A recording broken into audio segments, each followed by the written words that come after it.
ಓಂ ನಮೋ ಭಗವತೆ ವಾಸುದೇವಾಯ ನಮ್ಮ ವೈಕುಂಠ ಏಕಾದಶಿಯ ಶುಭಾಶಯಗಳು. ಎಲ್ರಿಗೂ ಭಗವಂತ ಆಯಸ್ಸು ಆರೋಗ್ಯ ಐಶ್ವರ್ಯ ಎಲ್ಲ ಕೊಡಲಿ ಅಂತ ಕೇಳ್ಕೊತೀನಿ. ಹಾಗೆ ನನಗೆ ಈಗಾಗಲೇ ತುಂಬ ಜನಕ್ಕೆ ಗೊತ್ತಿರುತ್ತೆ ಅಂದ್ಕೊಂಡಿದ್ದೀನಿ, ನನ್ನ ಆರಾಧ್ಯ ದೈವ ಅಂದರೆ ಶ್ರೀನಿವಾಸ. ನಂಗೆ ತುಂಬ ಇಷ್ಟವಾದ ದೇವರು. ಮತ್ತು ನಾನು ದೇವರಲ್ಲಿ ನಾನು ಮನಸ್ಸಿಂದ ಕೇಳ್ಕೊಂಡಿದ್ದು ಎಲ್ಲನೂ ಆಗಿದೆ, ಖಂಡಿತ ನಿಜವಾಗ್ಲೂ ಆಗಿದೆ. ಏಕೆಂದರೆ ದೇವರು ಕೊಟ್ಟು ನಾವು ಇಲ್ಲ ಅಂತ ಹೇಳ್ಬಾರ್ದು.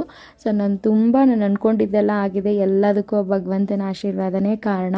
ಸೊ ಇವತ್ತು ವೈಕುಂಠ ಏಕಾದಶಿಲಿ ನಮ್ಮ ಮನೇಲಿ ಈ ರೀತಿ ಪೂಜೆ ಆಗಿತ್ತು. ಸ್ವಾಮಿನ ನೋಡೋಕ್ಕೆ ಎರಡು ಕಣ್ಣು ಸಾಲದು, ಅಷ್ಟು ಚೆನ್ನಾಗಿ ಕಾಣಿಸ್ತಾ ಇದ್ರು. ಮತ್ತು ಅವರ ಅಲಂಕಾರ ಪ್ರಿಯ, ಅವ್ರಿಗೆ ಎಷ್ಟೇ ಅಲಂಕಾರ ಮಾಡುತ್ತೀವೋ ಅಷ್ಟು ಅವರಿಗೆ ಇಷ್ಟ ಆಗುತ್ತೆ. ಸೊ ಈ ರೀತಿ ಪೂಜೆ ನಡೆದಿತ್ತು. ಹಾಗೆ ನನ್ನ ಮಗಳು ಅನ್ವಿಕಾ, ಇವಳದು ಹೇಳಲೇಬೇಕು.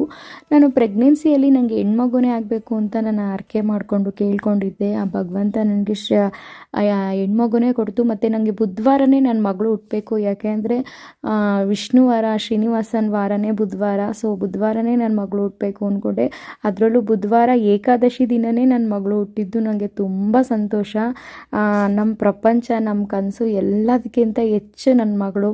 ಏಕೆಂದರೆ ತುಂಬ ವರ್ಷ ಆದಮೇಲೆ ಇವಳು ನನಗೆ ಹುಟ್ಟಿದ್ದು. ಸೊ ಅದಕ್ಕೆ ನಾನು ಯಾವಾಗಲೂ ಭಗವಂತನ ಚಿರಋಣಿಯಾಗಿರ್ತೀನಿ.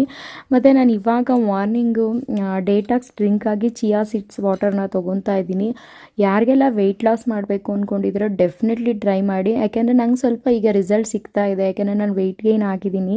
ಸೊ ನಾನು ಸ್ವಲ್ಪ ಟ್ರೈ ಮಾಡ್ತಾ ಇರೋದ್ರಿಂದ ನನಗೆ ಓಕೆ ರಿಸಲ್ಟ್ ಇದೆ ಅನಿಸ್ತಾ ಇದೆ. ನೀವು ಕೂಡ ಟ್ರೈ ಮಾಡ್ಬೋದು.